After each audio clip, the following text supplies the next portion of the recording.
Salut la compagnie, moi c'est Alexis Bruce et je vais relever le challenge avec ma copine en plein mois de novembre de traverser l'Espagne et le Portugal en voiture aménagée. Ça va être encore une sacrée aventure et comme d'hab, on t'emmène avec nous à travers nos caméras.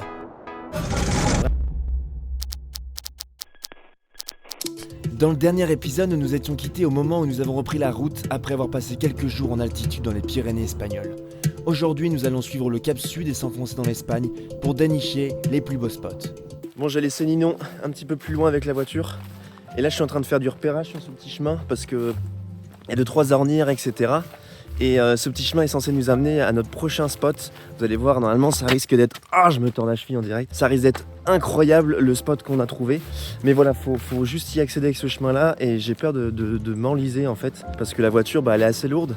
Et les pneus, ils accrochent pas grand-chose. Enfin, par expérience, quand je m'engage dans les petits chemins comme ça, c'est pas évident. Donc on va voir ce que ça donne. Ça passe, mais on peut pas aller jusqu'au bout. Il y a un petit spot qui peut le faire, mais c'est vraiment pas évident. On essaie de regarder à la fois sur Google Maps, mais aussi sur l'application Park4Night, qui est une application dédiée pour référencer les spots de bivouac en mode van life. Et du coup, ce spot-là était référencé, mais voilà, c'est pas très plat. Et ça peut le faire dans le cas où on trouve rien d'autre, mais on va essayer d'explorer un peu plus loin. Quand on cherche un endroit où s'établir pour dormir avec la voiture aménagée, on s'aide de l'appli Park4Night. On retrouve des photos pour se donner une idée de l'endroit ou des avis des anciens utilisateurs. C'est assez pratique, je dois dire, pour éviter les surprises. Et perso, je coordonne toujours ces recherches avec Google Maps pour avoir une photo plus aérienne du terrain.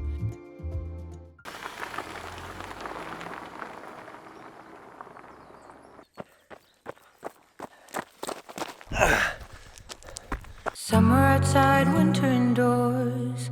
Cats and butterflies around my head. Summer outside, winter indoors. Where do we go? Hush, don't let me know.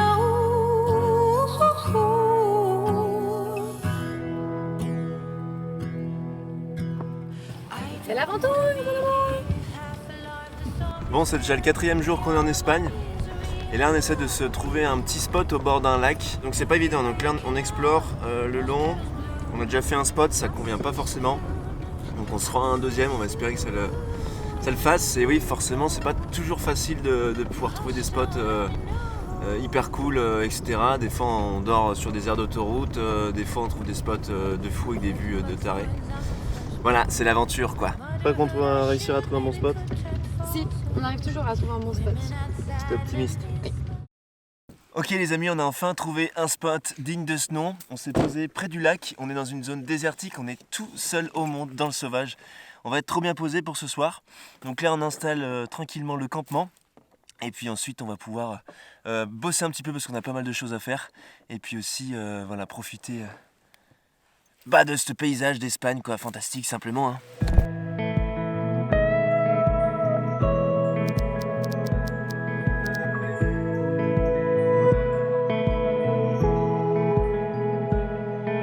I'm sorry for the times I forget what it was like living life like a silhouette, tracing the lines and ignore what's inside till you came into my life.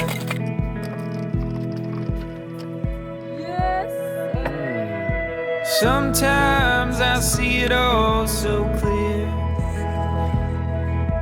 You are the reason I'm here. I was in the dark, but you were the light. Et salut la compagnie, bienvenue dans cet épisode 2 de cette aventure où on traverse l'Espagne et le Portugal avec ma chérie Ninon. Alors on a commencé cette aventure par traverser les Pyrénées et donc on a choisi le col du Portalet pour passer de la France en Espagne. Donc après de longues heures et une traversée de la France en voiture, on est parvenu en Espagne. Là on a passé quelques jours, presque 4 jours dans la montagne, il faisait vraiment froid. On a eu beaucoup d'humidité, aux alentours de 5 degrés en moyenne, donc c'est vrai que ça n'a pas été évident. Je suis tombé malade aussi, bien malade, et ça je t'avoue qu'en début de voyage c'est pas ouf. Mais on a quand même pu en profiter, on a fait une très très belle rando, on a pu voir des paysages fantastiques. Il y a de très très belles montagnes aussi de côté espagnol. Après ça on a décidé de bouger, de redescendre pour retrouver un petit peu de chaleur. Et aujourd'hui du coup on est descendu dans les plaines. On a fait pas mal d'off-road avec la voiture. J'ai pris quelques frayeurs dans certains chemins avec la boue, etc. On peut vite rester enlisé. Mais après 1h30 d'exploration, on s'est trouvé un merveilleux spot autour du lac de Yeza, qui est un lac artificiel qui date de 1960 environ, donc qui est un lac assez récent. Il y a un côté assez Walking Dead, assez apocalyptique, parce qu'il y a beaucoup de ruines, beaucoup de routes abandonnées. C'est assez difficile de venir jusqu'ici, c'est soit des chemins, soit des routes toutes cassées quoi. Bref, en tout cas on retrouve des températures beaucoup plus agréables. Là on peut se mettre en t-shirt, j'en ai profité pour faire sécher la tente de toit, les sacs de couchage, etc. qui avaient emmagasiné beaucoup d'humidité. Moi je sais que je profite vraiment de la lumière là, de ce milieu là, je trouve qu'il y a une bonne énergie, ça fait trop du bien d'être là, j'apprécie vraiment. Je me pose souvent la question de pourquoi j'ai besoin de mouvement et de voyage dans ma vie. Depuis une paire d'années, je vide un sac à dos pour en remplir un autre, et mon envie d'explorer notre planète est grande.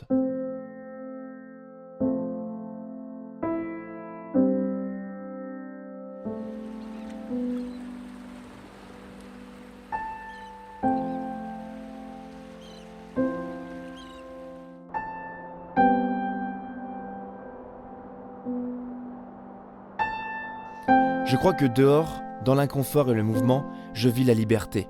Celle où à l'aube, je me lève dans un nouveau terrain de jeu, pour découvrir les odeurs et les sons. Aussi le plaisir de me réveiller avec la personne que j'aime et goûter les premiers rayons du soleil.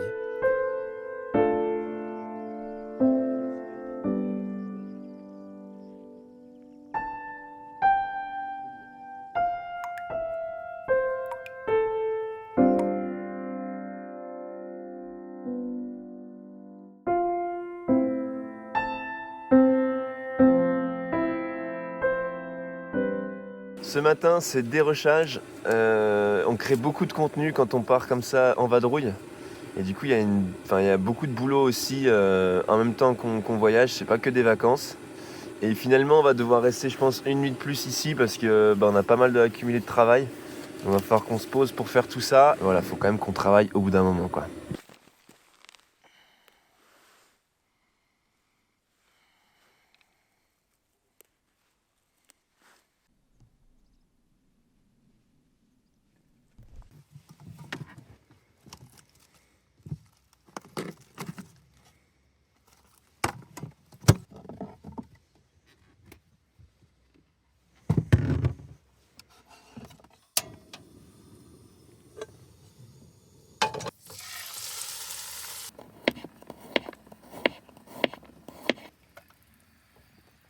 Bon, ce midi, on va faire de la viande, comme ça je suis en train de faire griller avec de l'ail.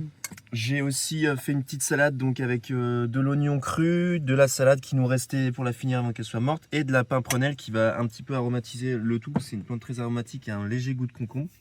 Et je tiens de parler aussi d'un petit couteau là que j'utilise assez récemment, puisqu'il vient de sortir, c'est l'Esperluette Mini. C'est le petit frère finalement de l'Esperluette, qui était le premier couteau de cuisine qui était pliant.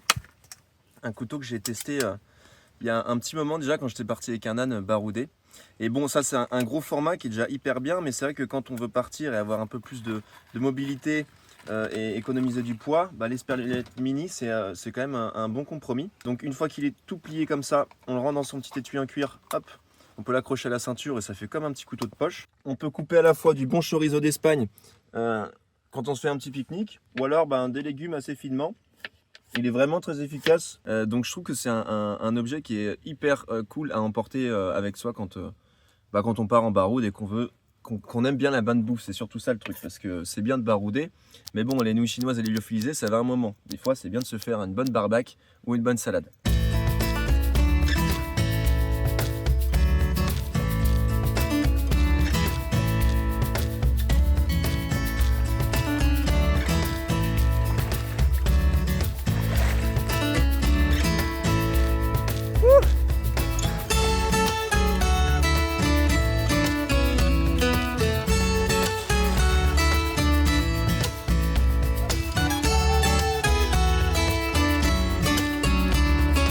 Bon, la nuit est tombée, Et on s'est mis à travailler avec Ninon sur nos ordinateurs. On a vraiment trouvé un spot de fou, c'est pour ça qu'on a décidé de rester ici une nuit de plus. Parce qu'on capte, on a aussi le lac qui nous permet de se nettoyer. On a pu se prendre une douche aujourd'hui, on a pu nettoyer nos vêtements et faire une vaisselle. Et là on travaille avec le son du brame du cerf. Alors on est en plein mois de novembre, donc je pense que c'est un petit peu tard. Mais le cerf, quand il est en rut, il pousse un cri assez fort. Et là il y a beaucoup de forêts qui nous entourent. C'est assez sauvage et on l'entend depuis tout à l'heure. Donc je pense qu'il est encore en rut et c'est juste impressionnant d'entendre ça à côté de soi.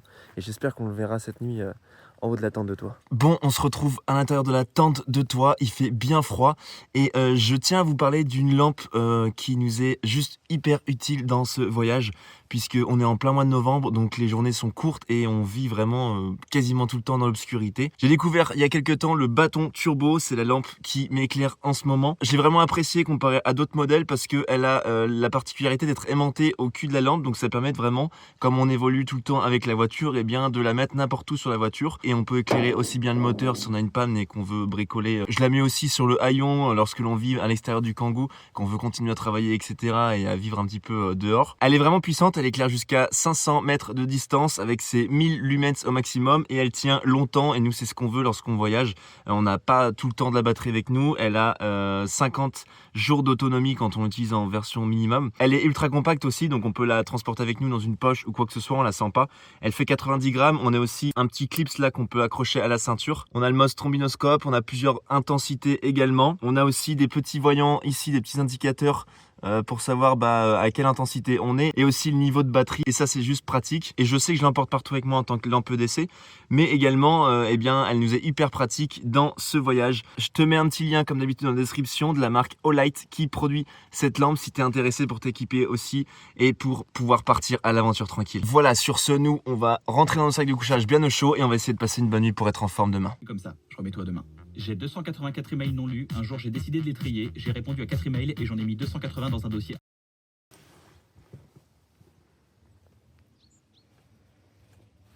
C'est le café, mon amour? Quoi? Tu fais le thé? Je fais le thé dans ce bel endroit. Il a bien plu cette nuit là. Du coup c'est encore un peu humide mais franchement c'est trop beau le paysage avec cette humidité et tous ces nuages autour de nous. Allez, ce matin on va se faire une petite boisson énergisante. Et je sais pas si vous connaissez le cynorhodon ou l'églantier, c'est le fruit du rosier, donc le rosier sauvage. Et ça on peut les récupérer, c'est 20 fois plus riche en vitamine C qu'une orange. Et donc on va récupérer les petites boules pour faire juste une infusion ce matin, ou une petite décoction. Bon, il y a une petite préparation que je vais vous montrer à l'intérieur.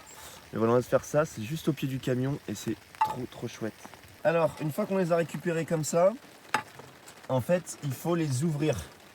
Parce que l'intérieur, il y a des petites graines urticantes, ce qu'on appelle le gras de cul. Et ça, il faut s'en séparer parce que sinon, c'est problématique. Donc, on peut les ouvrir en deux. Hop. Tu vois, c'est ces petites graines jaunes là, avec des petits poils. Ça, il faut les retirer. L'étape suivante, après avoir coupé le cynorhodon en deux et retiré les petites graines urticantes, on vient y mettre dans l'eau, le faire frémir légèrement. Faut pas que ça se rentre trop en ébullition, sinon ça tue les principes actifs. Allez, santé, mon petit thé du matin, ça fait du bien. C'est bien ce qui me semblait, c'est dégueulasse. Alors, nous étions en direction de faire cette petite vaisselle quand nous nous sommes aperçus de quoi, Alexis, nous sommes aperçus. Bah, on est en rade en fait, comme ça fait 2-3 jours, enfin ça fait combien? 2 nuits qu'on est passé là. Du coup, à force d'ouvrir, etc., de fermer les portes, bah, les lumières s'allument, etc. Et ça a juste vidé la batterie de la voiture. Donc là, on est en rade, mais genre rade de chez rade, on peut même plus fermer ni ouvrir les portes. Et on est vraiment au milieu.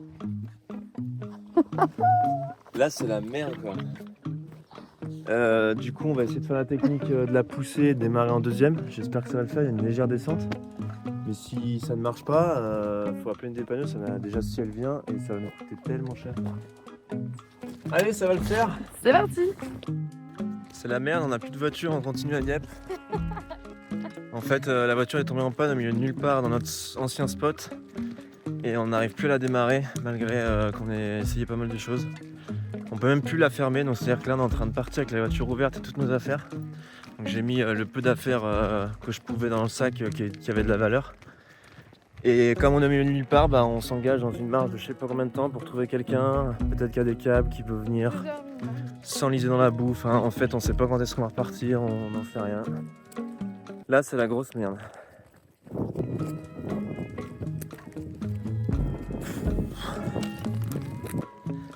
Il y a un petit village juste ici, on va essayer d'aller voir s'il y a des gens, mais il paraît très abandonné quand même. Bon, on est arrivé au village abandonné. On espère trouver quelqu'un. C'est pas gagné encore.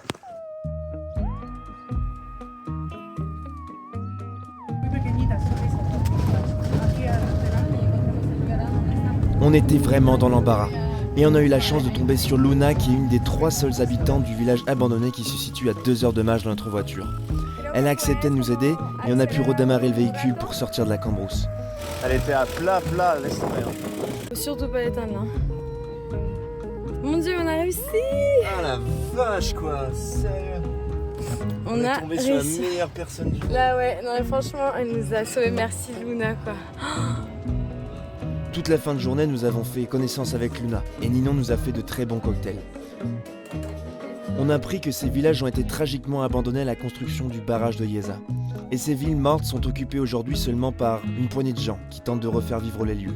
Cette mésaventure nous a au final fait découvrir une femme exceptionnelle et on a passé un moment unique entre les ruines. Quand on pense être au bout, on se rend compte que l'univers nous met toujours une solution sur le bord du chemin. Alors ne perds jamais espoir.